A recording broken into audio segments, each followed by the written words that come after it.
que si no luego se me olvida. Déjenme poner la presentación. Y una disculpa de antemano porque van a escuchar mucho ruido. Estamos viviendo aquí al lado, entonces es probable que escuchen mucho ruido.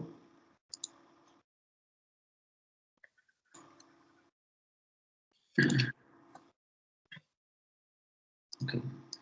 A ver, Acosta Arenas. Acosta Arenas. Escucho que abren el micrófono, pero no se escucha nada. No sé si me están contestando. Acosta Arenas. No, ¿verdad? Okay. Aguilar Altamirano. Castañeda Martínez. Presente. Cruz Guzmán Silvia. Presente. De la Cruz Caballero. Escobedo Velázquez. Presente. García Lejarazú Hortensia. Presente. Okay. González Siles. Hernández Hernández. López Miranda. López Sánchez. Presente. Martínez Esteves Carla. Presente. Martínez Esteves, ok. Yo creí que Pérez Ramírez Belcar. Ramírez Arellano Alberto. Rocha Marín Verónica. Rubio Paz Abigail. Presente. Ok. Salazar Morales Jessica. Presente. Sánchez Aguilar Luisa. Sánchez Cabañas Jessica. Sánchez González Delia. Sánchez González José. Presente. González José, ok. Silvia Montier César. Soto Palomares Adrián. Tlatoa Carrillo Alfredo. Vargas Gómez María Luisa. Ok. Ya si llegan después, que me comenten. Bueno, como les había comentado la sesión pasada, vamos a comenzar con los contenidos del curso. Y una de las primeras cosas que pues me surgió la duda cuando yo estaba elaborando la presentación para este curso, para lo que les tocaba presentar a ustedes, para lo que me tocaba presentarles a ustedes, es cómo enfocar el contenido pues del primer módulo, digámoslo así, para que sea hasta cierto punto útil y también los invite a mantener su formación en cuanto a los temas de ortografía y redacción. Llegué a la conclusión de que era mucho menos práctico que yo les hiciera una presentación en donde les hablara, por ejemplo, de las reglas,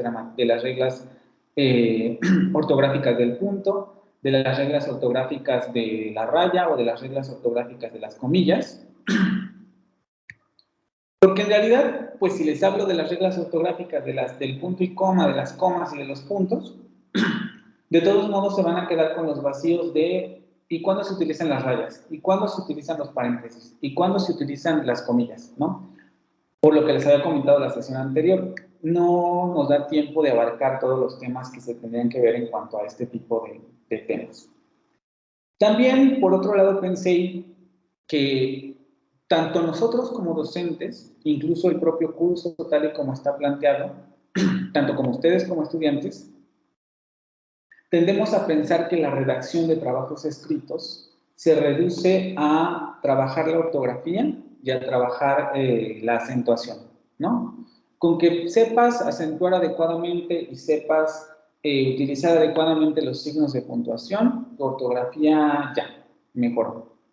Y lo cierto es que eso es hasta cierto punto falso, o más bien es falso, porque para los que realizamos el trabajo de corrección de estilo, que la corrección de estilo nada más para decirles de qué se trata, es justamente la labor que realizamos algunos sobre textos académicos o libros, en cuanto a corregir la gramática, la ortografía y los demás elementos que vamos a ver a continuación, hacemos una división muy clara en el texto, en el sentido de que vamos a encontrar dos niveles en los que se puede trabajar la redacción de un trabajo escrito. Vamos a centrarnos un poquito en cómo se elabora los trabajos académicos, que es más bien hacia donde voy a enfocar la presentación de hoy. Para que ustedes tengan un panorama general de cuáles serían las características deseables que deberían tener sus trabajos escritos y por qué es tan importante que no termine su formación en cuanto a estos temas después de este curso, por la situación que ya les había planteado también en la sesión anterior.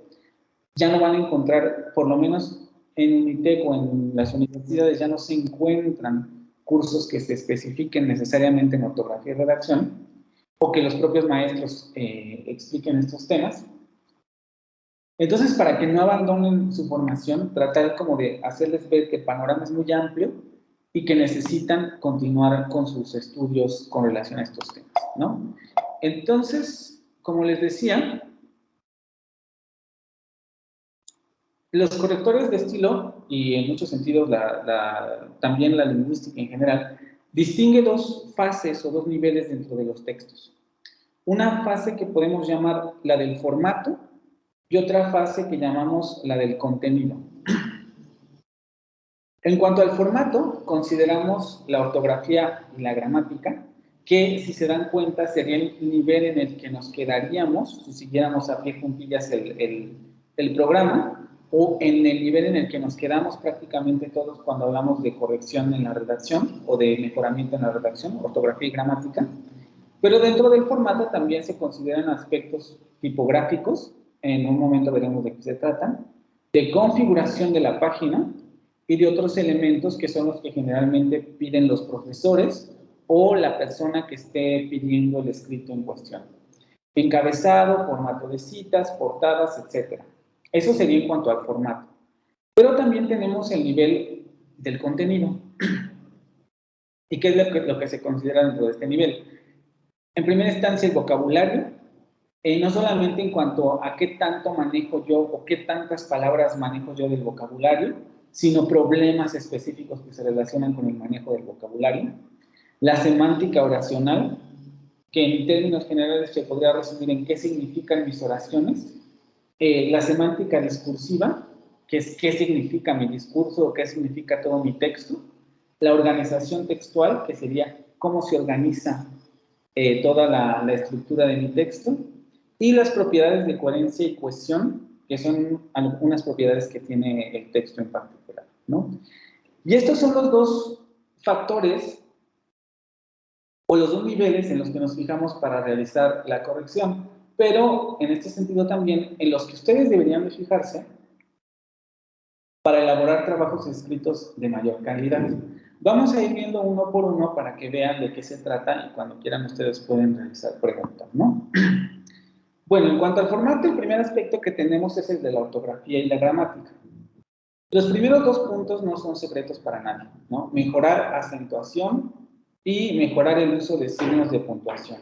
Aquí yo les enlisto los signos de puntuación, digamos, más comunes en el uso regular de la escritura: coma, punto y seguido, punto y aparte, paréntesis, rayas, comillas, etc. Faltó quizá hay dos puntos, pero son como los más comunes en términos del manejo de signos de puntuación. Pero, como vuelvo a repetir, ¿sí? ¿Alguien quiere decir algo? Sí, es que en las diapositivas que está proyectando solo está apareciendo la ¿No pasa? ortografía y redacción. Todavía no ha avanzado. A ver, creo que ya pasó, ¿no? Ahora sí. Sí, es que luego como que presenta problemas de este tipo. Me dicen si vuelve a pasar esto. Entonces les decía, ortografía y gramática, acentuaciones, signos de puntuación, son como los niveles en los que nos solemos quedar, cómo se acentúan las palabras graves, esdrújulas, etcétera, y signos de puntuación más comunes. En gramática, en ortografía también se suele poner como el uso de letras específicas, como distinción entre B y V, etcétera. Pero es en este sector en donde se reduce a veces la discusión sobre la correcta escritura de los estudiantes. Sin embargo, tenemos que ver otros aspectos. uno de los factores que yo me he encontrado en trabajos de mis estudiantes que suele generar, que son de los que no se dan cuenta y suelen generar mucha confusión, es también a nivel gramatical. ¿Qué ocurre en este sentido? En español sabemos que la estructura general de las oraciones es sujeto, verbo, objeto, por ejemplo. Y ocurre que los estudiantes lo que hacen es quitarle elementos a la oración. Por ejemplo, si el verbo requiere un determinado sujeto, el alumno por alguna extraña razón no lo pone. O el objeto tampoco lo pone. Es decir, no generan estructuras gramaticalmente adecuadas porque a sus oraciones les faltan elementos para que sea comprensible la idea de la oración. Ese es el error más básico que yo encuentro en cuanto a gramática, que sería el punto 3. Y digamos que estos serían los aspectos que se deberían considerar en este ámbito de ortografía y gramática. Pero como también les había explicado, tenemos los aspectos tipográficos. Y a partir de aquí es probable que varios de ustedes hayan tenido como conciencia de que existen estos factores, pero también quizá varios de ustedes sean la primera vez que van a encontrarse con las especificaciones de esta naturaleza, ¿no? ¿Qué tenemos que tener o qué es lo que debemos contemplar cuando realizamos un trabajo en el nivel tipográfico? Primero, la uniformidad de la fuente. ¿A qué me refiero con esto? Los alumnos tienden a revolver fuentes, en el sentido de, voy a utilizar fuente Arial para los títulos, voy a utilizar fuente Times New Roman para el texto, voy a utilizar la fuente Calibri para, qué sé yo, para señalar ciertos elementos textuales, etc. Entonces, en un trabajo de naturaleza académica y formal hay que uniformar la fuente. Si voy a utilizar Times New Roman, que sea en todo el documento.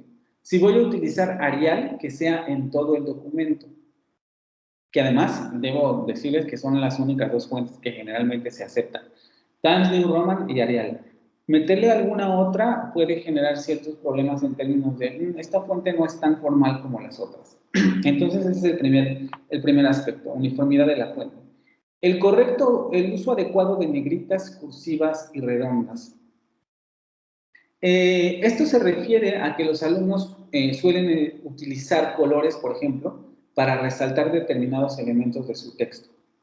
Esta palabra me parece importante, la voy a poner en rojo. Esta también me parece importante, la voy a poner en azul. O cosas de esa naturaleza. Cuando lo correcto, en primer lugar, es que toda la fuente vaya en negro. Y que además, para resaltar determinados elementos dentro del texto, utilicemos las estrategias de negritas y de cursivas. Las redondas es el tipo de fuente que generalmente encontramos en un primer momento cuando comenzamos a escribir. Por ejemplo, esta es una escritura en redondas. Esta sería una escritura en cursivas y esta sería una escritura en negritas, ¿no?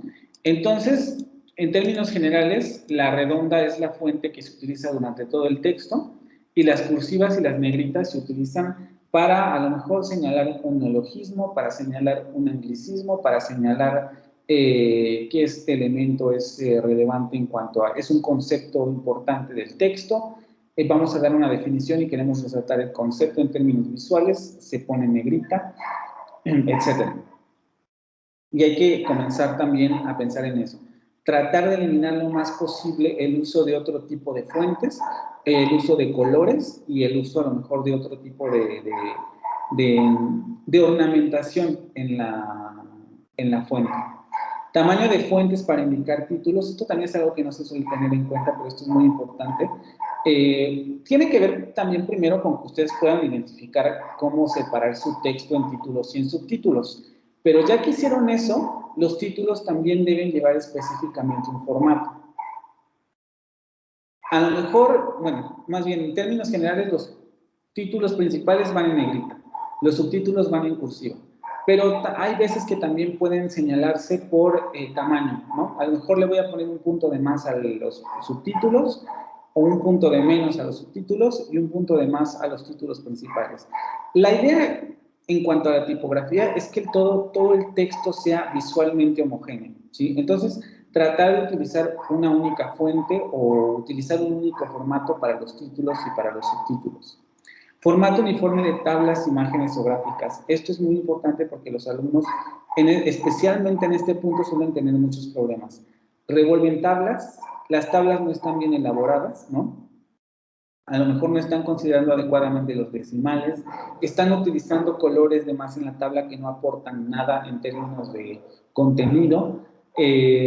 Las tablas están mal hechas, están en 2 páginas diferentes y además no está bien explicado por qué están así.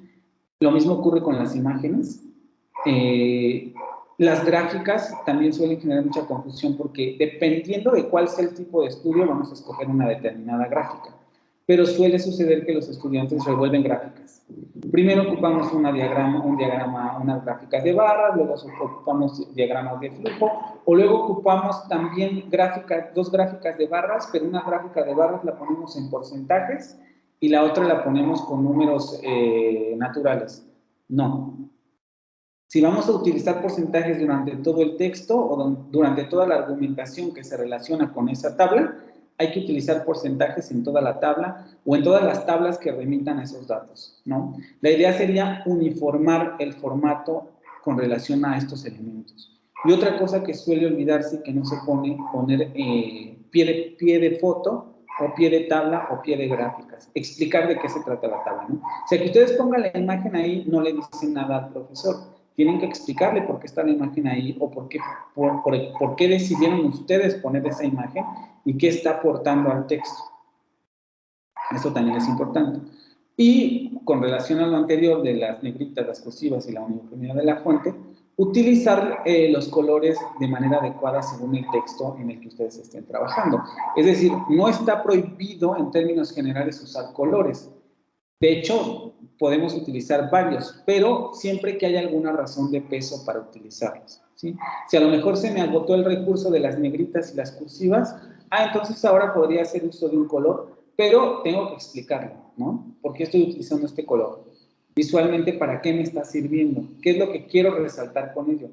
Pensemos a lo mejor en una tabla. Si tengo números negativos y quiero resaltar que son números negativos, tal vez esos números los voy a poner en rojo. Y los números positivos van a ir en negro. Bueno, pero ahí hay una razón, ¿vale? Porque estoy queriendo representar que los números negativos pues, son negativos y están presentando a lo mejor un dato no esperado, ¿no? O un dato negativo con relación a lo que yo esperaba. Y ahí hay una utilización del color que tiene un sentido o que tiene un propósito dentro del texto. Estos son los elementos que hay, de manera general que hay que considerar en cuanto a la tipografía, ¿vale? Después, otro de los factores que suele pasar de largo. En cuanto a la configuración de la página, uniformidad de los márgenes. En Word es relativamente complicado desconfigurar los márgenes, pero eso no quiere decir que no suceda. A mí me han llegado trabajos con este tipo de problemas. En una página utilizan un tipo de margen, 3 a la derecha, 3 a la izquierda, 3 arriba y 3 abajo, y en la siguiente página, por alguna razón, que seguramente es porque hubo un cambio de sección y el alumno no lo notó o lo hizo de manera equivocada, el margen es de 1 centímetro a cada lado. Eso es incorrecto. En un trabajo académico, los márgenes deben de ir uniformados. Si estoy ocupando 3 centímetros a la izquierda y 3 centímetros a la derecha, todo el documento debe venir con 3 centímetros a la izquierda y 3 centímetros a la derecha para generar uniformidad en el texto. Usar hojas tamaño carta o el solicitado por el docente. Por default, digámoslo así, se utilizan hojas tamaño carta. Siempre utilizamos hojas tamaño carta, a menos que el profesor dé alguna otra indicación. Pero esto es muy importante porque luego también los estudiantes mandan trabajos con otro tipo de formatos. Pero por default se prefiere siempre la hoja tamaño carta. Sangrías y espacios entre párrafos. Esto también es muy... Quizá el aspecto de las sangrías ya es menos utilizado porque los saltos de párrafo Word los da de manera, digamos, directa, genera un espacio un poco más grande con relación al espacio que hay entre las líneas, pero cuando esto no sucede, porque otra vez los alumnos suelen desconfigurar la página o en un afán de uniformar el texto generan otro tipo de configuración, ocurre que a veces los estudiantes no hacen los saltos de párrafo adecuadamente, ¿sí? Pasan de un párrafo a otro y esos 2 párrafos aparecen juntos. Pero luego en el siguiente párrafo, los párrafos están separados por 2 líneas en blanco. Y en el siguiente párrafo, otra vez vuelven a unir los párrafos sin separación, no hay ningún espacio en blanco. Y entonces eso genera visualmente algo extraño, y además también para el lector no es específico en dónde está terminando uno y en dónde está empezando el otro párrafo, sobre todo cuando los juntan. Cuando los juntan es cuando se presenta mayormente la problemática. El texto se vuelve muy grande y no queda muy claro en dónde terminan visualmente los párrafos. Espaciado de líneas de texto. Esto también es algo que los estudiantes se lo suelen pasar por, ahora sí que por el arco del triunfo. Y se les avisa, yo por ejemplo le pongo a mis alumnos, el espaciado tiene que ser así. ¿Por qué?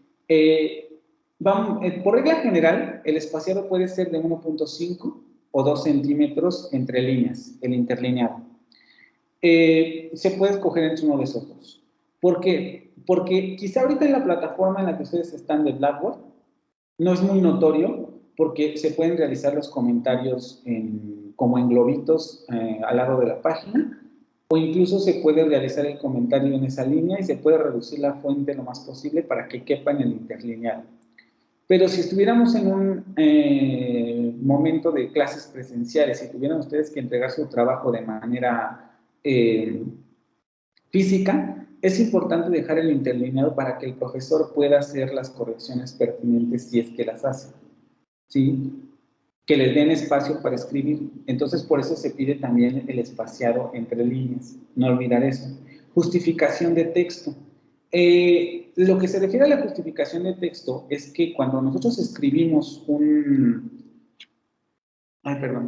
texto, si no configuramos la justificación, nuestras oraciones o las líneas que conforman ese texto suelen presentar esta terminación a margen izquierdo, una terminación discontinua, un poco como lo que ocurre en esta parte. Cuando se configura el texto para estar justificado y tenemos párrafos a renglones seguidos, el texto queda también alineado a margen derecho. No sé, está perfecto. Ya pasó, ¿no? Sí. Y voy hasta acá y nadie me avisa. Justificación de texto. Les decía, ¿no? Cuando no ponemos la configuración de justificación, los párrafos o las líneas de nuestro texto suelen quedar así, de manera discontinua. Cuando lo correcto es que todo el texto quede alineado también a margen derecho. Esto no necesariamente es válido en inglés, porque en inglés sí se pueden generar textos de esta naturaleza, pero en español sí es una regla, ¿no? Hay que justificar los textos para que se vea la caja de texto, ¿sí? Se vea el cuadrado que abarca todo el texto. Y por eso es que se requiere la configuración, la justificación del mismo. Cuando ocurre, también hay que cuidar mucho la uniformidad de la posición de fórmulas o elementos matemáticos en el texto. Hay estándares para la presentación de estos datos. Si ustedes van a un libro de matemáticas, de cálculo, a un libro de química, se darán cuenta que hay uniformidad para presentar las fórmulas. En un primer momento, como estudiantes de licenciatura, no es necesario seguir de manera estricta este tipo de estipulaciones, depende de si quieran o no publicar un artículo, pero sí por lo menos tratar de generar una uniformidad en sus textos, ¿no? Si voy a presentar 3 o 4 fórmulas en mi escrito, pues que se distinga en términos tipográficos y en términos de configuración de la página dónde están esas fórmulas. Numerarlas para que sea más fácil referirme a ellas. En la fórmula 1, que tiene el número 1 entre paréntesis, o a lo mejor le puse inciso 1 a la fórmula, en la fórmula 1 se puede ver tal cosa, en la fórmula 2 se puede ver tal cosa, pero que siempre haya una uniformidad en la presentación de este tipo de elementos. Y el siguiente, que es también uno de los que suele causar mayores conflictos con los estudiantes, son los otros elementos que piden los docentes para la elaboración de textos escritos. El formato de las citas. Para muchos de ustedes quizás sea nuevo, para otros no, pero es necesario que se comiencen a familiarizar con estos nombres. APA, Chicago, MLA, Harvard, ISO, etc. Porque son, digamos,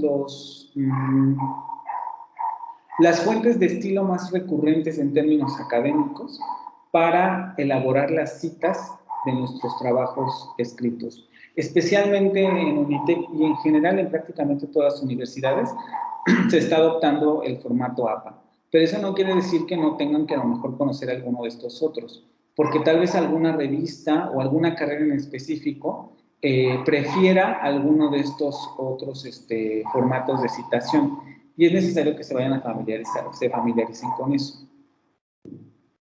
También, como aclaración, ¿por qué es tan relevante? Porque a lo mejor en un primer momento, cuando inician su licenciatura y durante el trayecto de la licenciatura, no causa tanto conflicto, aunque sí debería, el que ustedes no citen.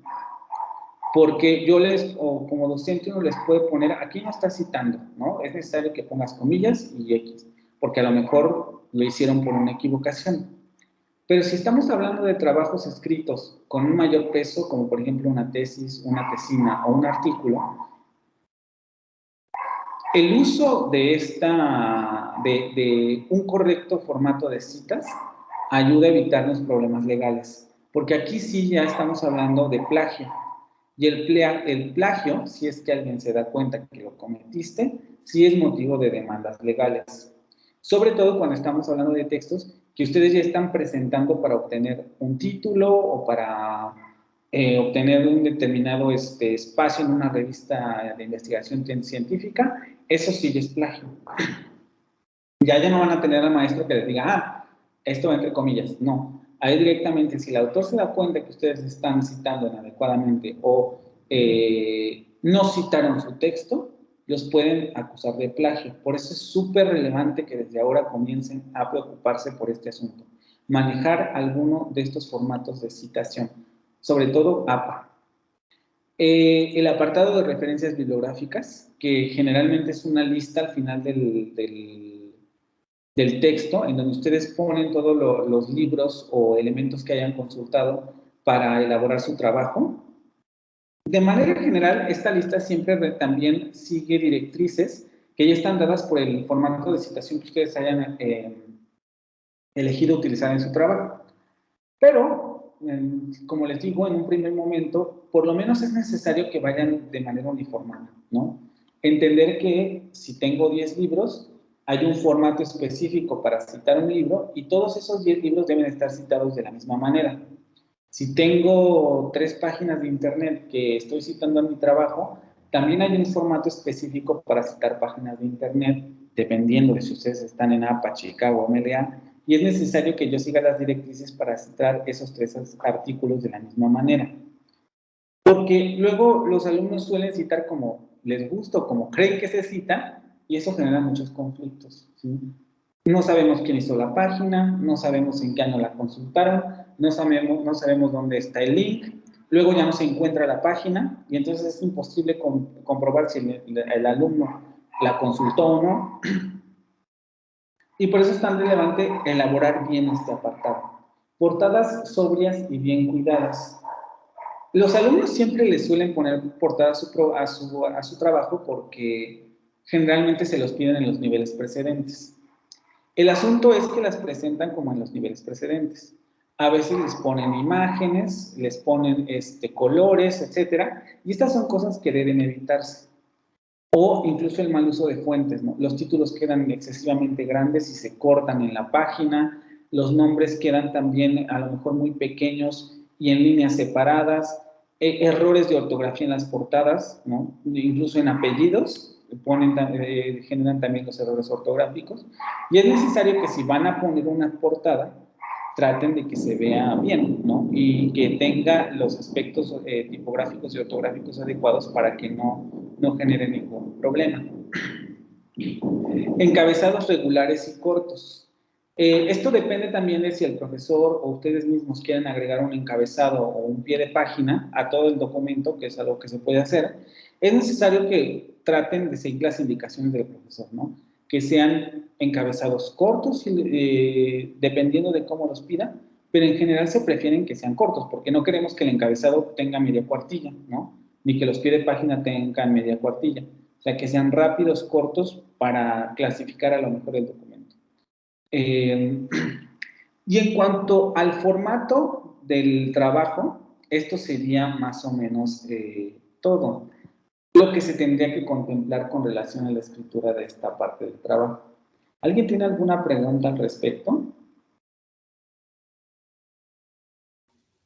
Sí, generalmente los márgenes que se utilizan cuando no piden es el que trae Word, ¿no? Sí. 3, bueno, 3 al cuadrado o 3 y 2.5, ¿no? También a veces. Sí, generalmente cuando no tengamos dudas o algo así, o no haya ninguna especificación al respecto, el formato del margen el que da Word, ¿sí? Solamente que sea el normal, no el reducido ni los otros, sino el normal, el margen normal. Y otra pregunta, también siempre tenemos entonces que colocar el interlineado de 1.5 a 2. Es recomendable, yo diría que debería hacerse obligatorio, porque sí, es necesario darle espacio al docente, les digo sobre todo para que se hagan las correcciones pertinentes. Habrá docentes a los que no les interese mucho esto, pero yo les recomendaría que sí siguieran esta estipulación, ¿no? Para que den espacio y las correcciones puedan ser claras. Porque incluso luego yo, por ejemplo, tengo que poner la corrección en el texto y prácticamente se la tengo que encimar en la línea de arriba, la corrección. Y eso, pues, entorpece la lectura de las propias correcciones, porque el alumno, pues, se encuentra con líneas encimadas. Entonces yo les recomendaría que sí, ¿no? 1.5, que es el más pequeño, o 2. Ok, gracias. Principalmente preguntaba porque a veces dicen, bueno, haz un resumen, mínimo una cuartilla, ¿no? Entonces, pues es diferente cuando uno pone 1.5 o cuando Sí. no lo pone, ¿no? Entonces ahí era también mi pregunta. O cuando pone 2, ¿no? Entonces, Y entender la diferencia. Y también si en ese sentido presentan dudas y les piden una cuartilla y ustedes dicen, no, pues en una cuartilla no me alcanza, lo ideal es preguntar, ¿no? Profesor, aunque lo haga con el interlineado, tendría que ser una cuartilla. Si te dice que sí, pues entonces ya. Pero si te dice que no, entonces a lo mejor reducir el interlineado, pero siempre preguntando al profesor primero. Ok, gracias. ¿Alguna otra cosa? ¿Ya sabían todas estas circunstancias? ¿Ya se habían dado cuenta de todos estos asuntos con relación al formato de la redacción?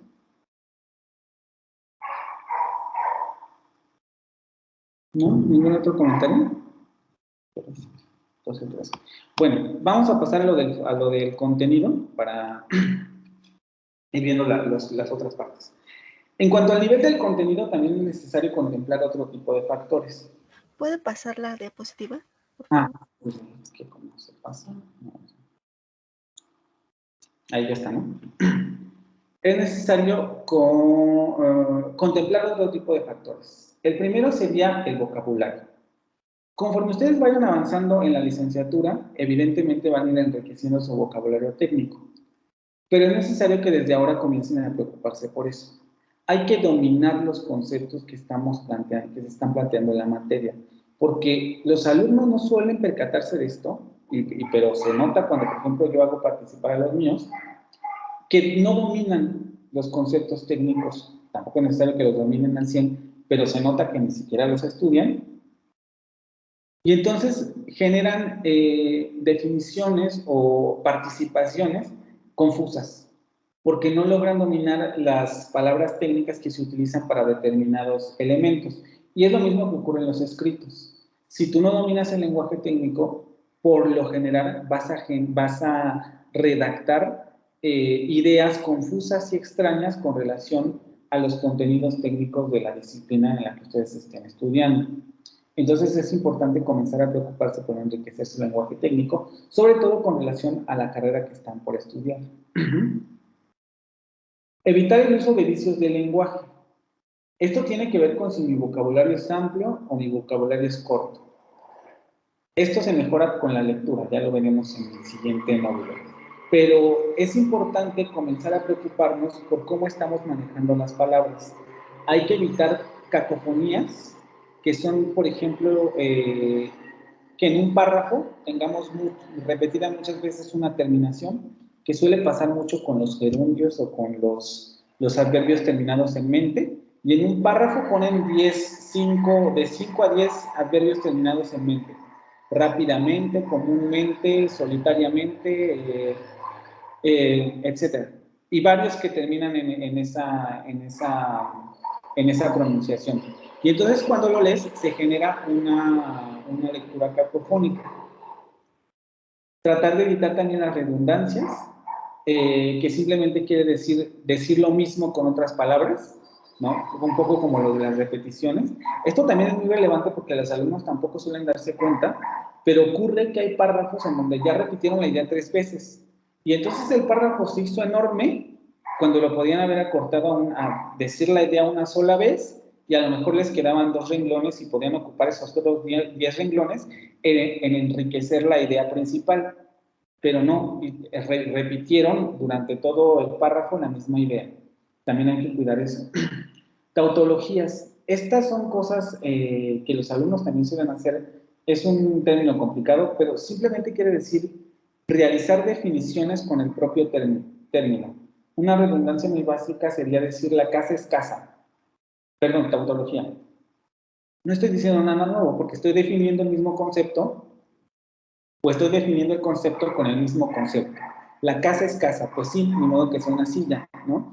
Y esto es algo que ocurre también con los estudiantes. Suelen tratar de definir cosas con la propia definición. No buscan definiciones técnicas o no tratan como de elaborar su propia, su propia definición, sino que copian o llegan a este tipo de fraseos tautológicos. Evitar el uso de palabras coloquiales. Esto también es muy importante. Justo el día de ayer estaba yo revisando un trabajo de uno de mis alumnos y es de fonética del inglés. Y de repente en su texto ocupaba un montón la palabra gringos. Y yo digo, claro, esa es una palabra que todos nosotros utilizamos, que además también tiene una carga ideológica y hasta cierto punto cultural determinada, pero es una palabra coloquial. En textos académicos hay que tratar de evitar estas cosas, ¿sí? A veces es difícil distinguir cuáles son las palabras coloquiales de cuáles no lo son, pero si uno se acostumbra a releer el texto y uno se forma el hábito lector, uno se va dando cuenta cuáles entran dentro de esta categoría, ¿no? Evitar el uso de este tipo de palabras o estructuras coloquiales. Eso también suele pasar.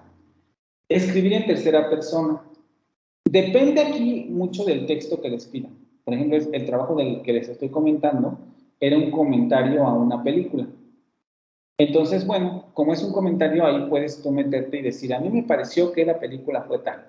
Pero en un trabajo académico no necesariamente siempre conviene decir yo elaboré este experimento, o yo creo que, o yo pienso que, porque eso demerita mucho la objetividad del trabajo. Siempre hay que hablar en tercera persona. Se obtuvieron tales datos, se puede corregir de tales datos, se puede concluir de lo expuesto hasta ahora, tercera persona o impersonal, para darle objetividad al texto. Obviamente eso no es lo único que da objetividad a un texto, también depende mucho de cómo desarrollen el marco teórico, pero ayuda a que no se considere un texto con una carga subjetiva más allá de la necesaria, ¿no? En cuanto a la semántica oracional, perdón, porque están haciendo mucho ruido, considerar formular oraciones con ideas completas. Esto suele relacionarse con el primer punto que les decía de la gramática, en donde las oraciones, los alumnos tienden a escribir oraciones que no tienen todos los elementos apropiados para que se entienda su significado, y entonces como no le ponen el objeto, o no le ponen el sujeto, o no le ponen determinado elemento, la oración, la idea de la oración queda incompleta. Es necesario que cuiden ustedes que sus oraciones presenten ideas completas en este sentido. Significado claro de las preposiciones. Entendemos como proposición el significado de cada una de las oraciones que ustedes tengan en el texto o que ustedes escriban, y simplemente nos referimos a evitar ambigüedades sintácticas. Evitar frases que puedan entenderse de dos maneras diferentes. Evitar estructuras vagas, es decir, que no sean precisas en cuanto a la objetividad que requiere un trabajo científico. Serían como los dos factores más importantes con relación a la semántica oracional. Después pasaríamos a la semántica discursiva, que ya tiene que ver con las estructuras mayores al nivel de la oración. Unión adecuada entre las oraciones, buen uso de preposiciones y conjunciones. Como sabemos o podemos intuir, las oraciones en el texto pues están, digamos, relacionadas. Entonces es importante que ustedes aprendan a manejar adecuadamente las preposiciones y las conjunciones para poder unir adecuadamente las oraciones de su párrafo, ¿no? Ah, sí, perdón. Es que no sé por qué se desconfiguró y ahorita ya me están... Ya, ¿no? ¿Ya ven la de la semántica discursiva? Sí, profe. Unir adecuadamente entre las oraciones, usar bien las preposiciones y las conjunciones. Si mi oración A dice tal y mi oración B dice tal, entonces concluyo mi oración C, ¿no? Esto tiene que ver con lógica, pero es importante que lo hagan porque también luego los alumnos suelen no unir adecuadamente las oraciones. En una oración dicen una idea y luego en la otra pasan a una idea completamente diferente, o a lo mejor que sí se relaciona con la primera, pero que no están elaborando adecuadamente la relación, sino que simplemente dan por sentado que yo como docente o yo lector puedo inferirla de lo que ellos están redactando.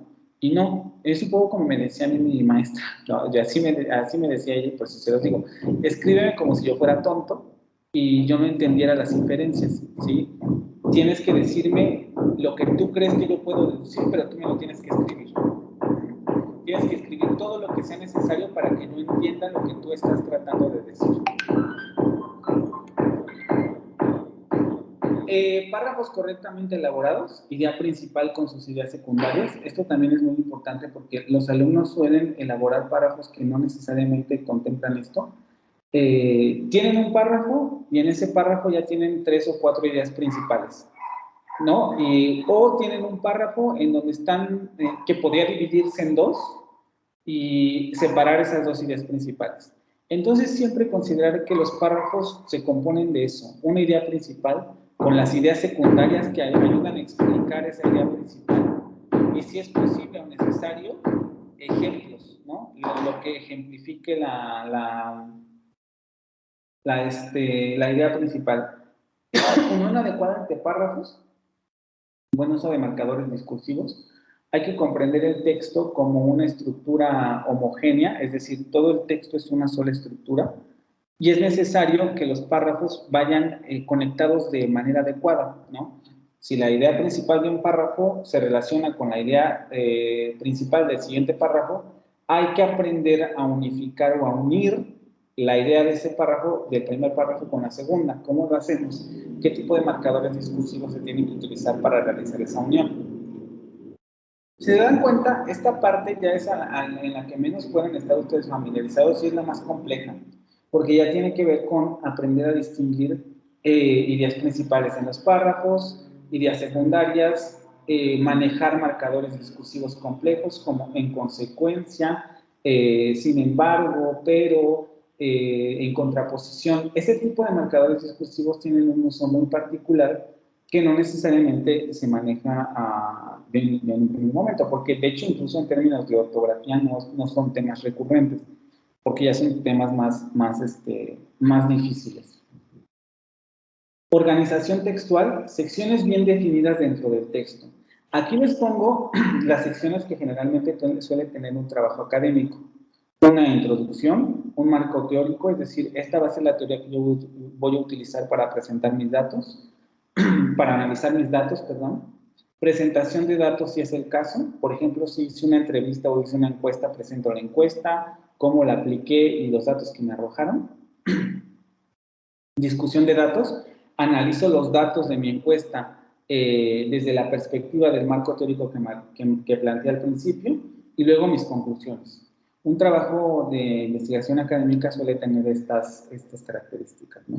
Ya dentro de cada una de estas secciones puede haber secciones particulares, pero a grandes rasgos todo texto académico se divide en estas secciones. Párrafos párrafos correctamente asignados a cada sección, no revolver elementos que deben tratarse en un apartado específico. Claro, o sea, si mi primer párrafo, un ejemplo muy básico, si mi primer párrafo habla de manzanas, mi segundo párrafo habla de piñas y mi tercer párrafo, si tengo una sección específica que habla de manzanas, no voy a tener un párrafo dentro de esa sección que hable de piñas, porque mi sección se trata de manzanas. Entonces voy a tratar que todos mis párrafos hablen de manzanas. Si alguno habla de piñas, a lo mejor puedo mencionar las piñas para comparar las manzanas, qué sé yo, pero que un párrafo se trate específicamente de piñas, porque no es lo que mi subtítulo está diciendo, ¿no? Estructura bien definida mediante el uso de títulos, subtítulos adecuados, que es un poco lo que ya vimos. Y esto también tiene que ver con cómo organizan ustedes el texto, ¿no? Si ustedes ya determinaron un índice, será mucho más fácil elaborar esto de títulos y subtítulos, pero que sí sepan cómo distinguir. Y otra vez considerar esto. Si mi subtítulo dice que voy a hablar de manzanas, que todo ese apartado hable de manzanas. Si mi subtítulo dice que voy a hablar de peras, que todo ese subtítulo hable de peras, para evitar revolver temas de otros apartados en el texto. Y por último, me comentaron que un párrafo no debe ser muy largo. A ver, espérenme.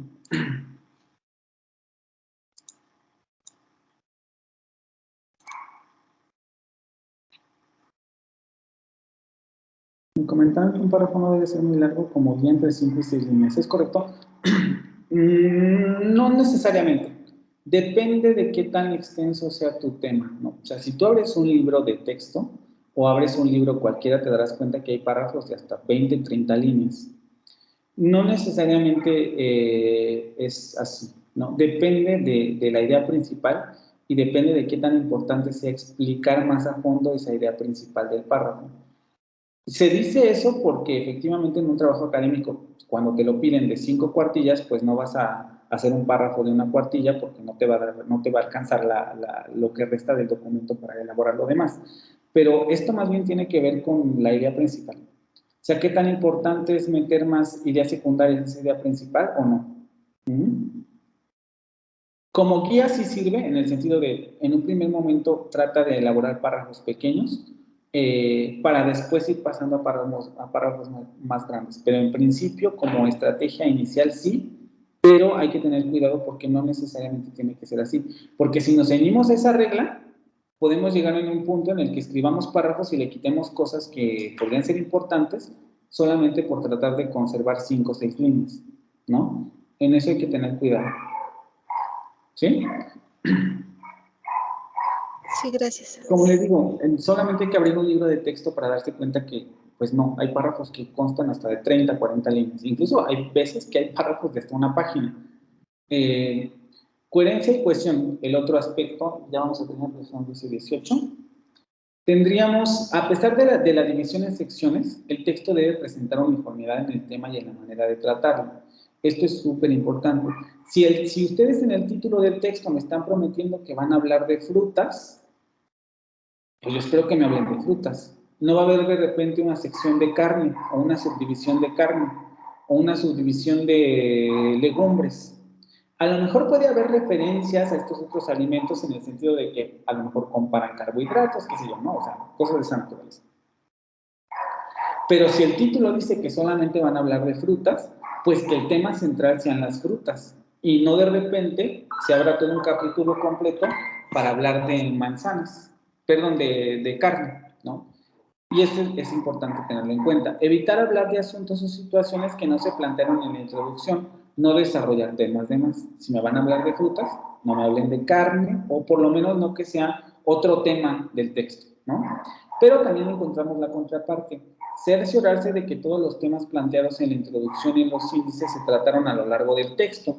Si ustedes en la introducción me dijeron, voy a hablar de frutas, voy a hablar de la manzana, de la pera, de la piña y de la tuna, y de repente en el texto me falta la tuna, entonces hay un tema de menos. Tratar de contemplar todo lo que se prometió y que no falte, pero tampoco que sobreteme, ¿sí? Por eso a veces también la redacción se complica mucho, porque tiene que ver también con problemas de investigación. Hay que delimitar adecuadamente el tema o problema del que se vaya a tratar el texto. Comprobar que todas las grandes secciones del texto estén correctamente conectadas, es decir, que el texto presente un desarrollo fluido y no existen partes del mismo que entorpezcan su comprensión. Y esto ocurre cuando nos saltamos del tema, ¿no? O sea, si por ejemplo el texto se trata de frutas y yo voy leyendo manzana, pera, y de repente está el apartado de carne, yo digo, bueno, ¿y esto por qué lo pusiste? No está aportando más allá de tu investigación, sino en la comparación. Esto lo pudiste haber hecho en una nota a pie de página. ¿Por qué de repente en tu texto me pones todo un subtítulo de carne que está entorpeciendo la lectura? Porque además yo voy viendo que estás bien, vas manzana, piña, bla, bla, bla, y luego carne, ¿no? Eso es lo que hace que cuando tratamos temas de más, la conexión entre las ideas se rompe y entonces el lector comienza a tener confusiones para entender lo que ustedes están tratando de decir. Y se corta el desarrollo fluido del texto. Hay que tratar que todo nuestro texto presente uniformidad en la presentación y que vaya conectado adecuadamente, ¿sí? Esto sería más o menos todo lo que quería exponerles el día de hoy. Les digo, no es un curso necesariamente que les vaya a ayudar a resolver estos temas, porque como pueden ver son demasiados, primero, ¿no? Luego además cada uno tiene su grado de complejidad. Para cada uno de estos temas podemos ocupar una sesión o un curso de 5 sesiones para tratar, por ejemplo, coherencia y cohesión, ¿no? Y hacer ejercicios y que ustedes se vayan familiarizando con estos temas y puedan aplicarlo realmente al trayecto de su paso en la licenciatura. Mi único propósito aquí es hacerlos conscientes de la complejidad de estos temas y que ustedes vean que es necesario que no dejen esto en saco roto y que traten de resolver la mayor cantidad posible de problemas que puedan presentar en estos temas. Son con bastantes y necesitan de su atención permanente para que ustedes puedan mejorar en sus procesos de escritura. Ahora, ¿qué sería algo que sí les recomendaría de manera forzosa? Siempre que terminen de leer un texto, reléanlo y corríjanlo. Porque uno de los problemas que suelen presentar los estudiantes es que terminan el texto y lo mandan. Y lo mandan con todos los errores iniciales que haya tenido el texto. Y eso es incorrecto. Hay que releer el texto para ir disminuyendo los errores gramaticales y ortográficos que podamos ir identificando de acuerdo a nuestro nivel de formación. Por eso es tan importante seguirse formando en cuanto a estos temas, porque entre más sepamos de ortografía y de gramática, más fácil va a ser que nosotros al releer nuestros textos podamos corregir las partes en donde esté mal nuestro texto. Entre más sepamos de semántica oracional, de semántica discursiva, nos daremos mejor cuenta cómo están conectados nuestros párrafos. Y eso se va logrando con la práctica. En una hora no se puede enseñar todo eso, ¿sí? No sé si tengan alguna pregunta, ya me pasé por 3 minutos, algún comentario, algo que yo sé que es mucho y que a lo mejor también puede resultar hasta cierto punto aburrido, pero me pareció importante presentárselo de esta manera porque son los errores más frecuentes que tienen los estudiantes.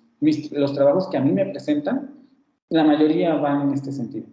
Todos tienen errores en este sentido, tipográficos, ortográficos, semánticos, y lo peor del caso es que uno como docente quisiera realizar todo este tipo de correcciones. Yo, por ejemplo, leo el texto y digo, es que aquí nos podemos pasar horas discutiendo por qué está mal redactado todo esto, pero solamente puedo poner un comentario. ¿Sí? Y entonces el alumno se queda con ese comentario. No hay posibilidad de discutir más a profundidad sus problemas de redacción y de ortografía, porque además mi clase no va para, no corresponde o no tengo esas funciones en mi clase, ¿sí? Pero el alumno no se preocupa tampoco por resolverlas. Y estos problemas los sigue arrastrando hasta el final de la licenciatura, que además es cuando se va a enfrentar con una tesis, una tesina, un artículo científico, lo que sea que vaya a hacer, y él sigue con sus problemas de redacción, ¿sí? Entonces, por eso es tan importante que ustedes mismos tomen en cuenta estos factores. ¿Alguna pregunta, comentario, situación?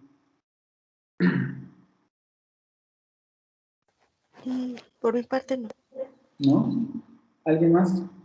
¿Ya sabían esto? ¿Les parece nuevo? ¿Ya habían contemplado que tienen problemas en estos niveles?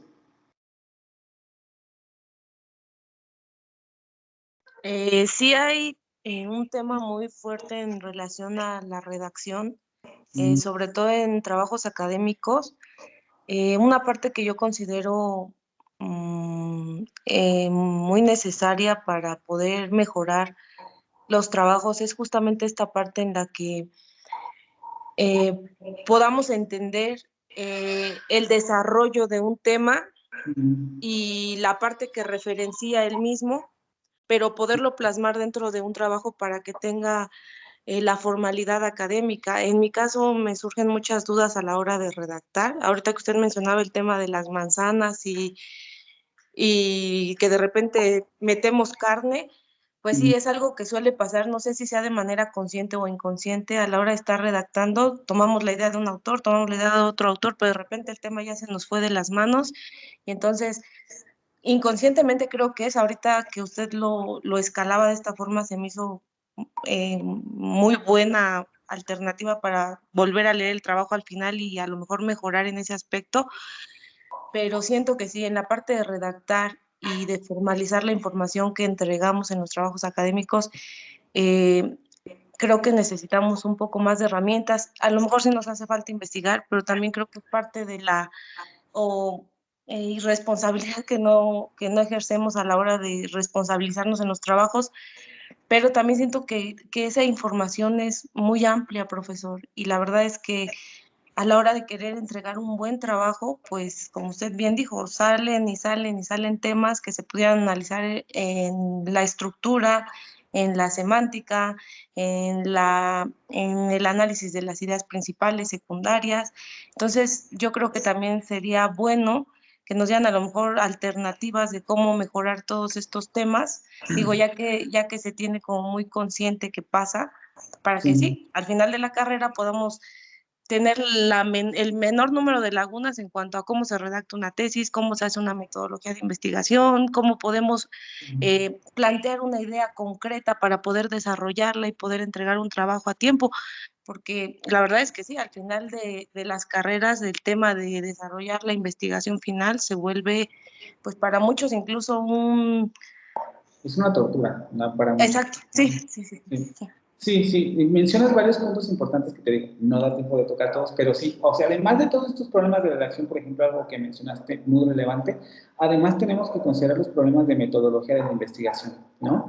Cómo elaboramos las fichas de trabajo, qué tipo de información retomamos, cómo leemos las fuentes bibliográficas que estamos utilizando, etcétera, ¿no? Eso es otro tema aparte, pero sí también es muy relevante. Con asunto de los saltos de tema, efectivamente tienen que ver con la cantidad de información que a veces leemos. Estamos investigando, comenzamos a leer y nos damos cuenta que nuestro tema se relaciona con un montón de temas y comenzamos a leer también de esos otros temas. Y entonces al final armamos una especie de monstruo, vamos a decirlo así, en donde está nuestro tema metido, pero hay más temas alrededor, ¿no? Y tendemos a perdernos también en esos temas. Por eso es tan importante aprender a delimitar estas cosas. Con relación a lo que dices de que efectivamente nos hemos dado cuenta, se ha dado en cuenta el sistema educativo que hace falta esto, es lo que discutíamos la sesión anterior. Efectivamente, las instituciones universitarias muy recientemente, tampoco quiere decir que lleven tanto tiempo, se han dado cuenta de que esta problemática está relacionada con la deserción de los estudiantes y con un bajo rendimiento académico. El asunto es que todavía no se sabe muy bien cómo resolverlo, ¿sí? Porque es como, bueno, la universidad tampoco tiene el papel de enseñar algo que teóricamente ya tendrían que haber aprendido desde la secundaria y la preparatoria, pero nos damos cuenta, y últimamente es algo lo que se está discutiendo, que es muy probable y es factible que no sea así, que también un poco el rol de la universidad sea seguir enseñando este tipo de contenidos, pero aún no se tiene muy bien planteada la estrategia de cómo realizarlo, ¿no? O sea, sí, es una preocupación que ya está en el sector universitario, pero todavía no se tiene claro cuál sería la mejor manera de resolver estos conflictos, porque se pueden y se realizan en muchas universidades cursos de ortografía y redacción o cursos de lectura en general, pero también se ha dado cuenta que tienen sus limitaciones. Porque, por ejemplo, un taller de redacción general no les va a ayudar a obtener el lenguaje técnico que necesitan para su licenciatura. ¿Cómo se enseña eso? ¿No? Son conflictos como que también se han estado presentando, ¿sí? Ya son 12:30. ¿Tienen alguna otra pregunta? Si no, nos vemos el sábado. ¿Alguien que haya entrado después? Y no Gracias. pasó lista. ¿No? Bueno, No. si no hay dudas, el sábado vamos a comentar comprensión de lectura y como ven, los temas se pueden discutir horas y horas, ¿no? Nos vemos entonces el sábado y